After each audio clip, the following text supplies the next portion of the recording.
Our school, the second floor. Наша школа, третий этаж.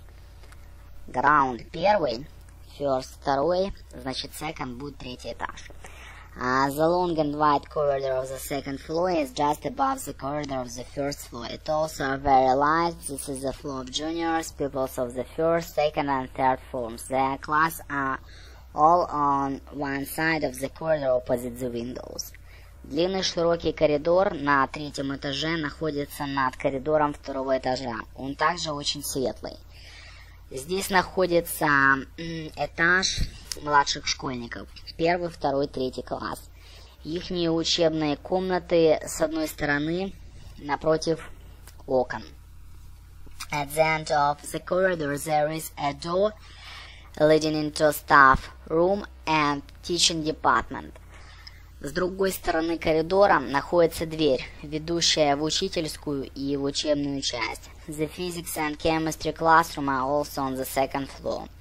They are very large rooms, well supplied with all necessary laboratory equipment, which makes it possible for pupils to carry out much practical and experimental work. Our physics and chemistry lessons are very interesting, and the pupils of our school know these subjects very well. Кабинеты физики и химии также на третьем этаже. Это очень большие комнаты, хорошо оснащены всем необходимым лабораторным оснащением, что делает возможным для учеников проводить большое количество практической и экспериментальной работы. Наши кабинеты физики и химии очень интересны, и ученики нашей школы знают это очень хорошо. Да ладно, ничего рассказывать, никто не знает химию и физику.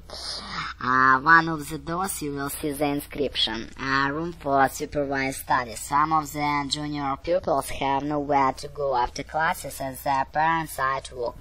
So they come to this room with the teacher. They first go to the school canteen and have dinner. Then the teacher takes them for a walk. When they come back, they start doing their homework under supervision of the teacher.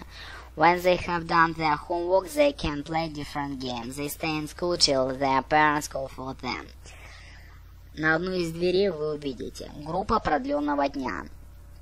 Некоторые из младших школьников не имеют возможности идти домой после уроков, так как родители на работе. Значит, они идут в эту комнату. А с учителем сперва они идут в столовую и обедают. Потом учитель выгуливает их на прогулку. Когда они возвращаются, они начинают делать домашнее задание под присмотром учителя. А когда они сделали свою работу, они начинают играть в разные игры. Они остаются в школе, пока родители не придут за ними. Репетитор по скайпу, смарт-тичер.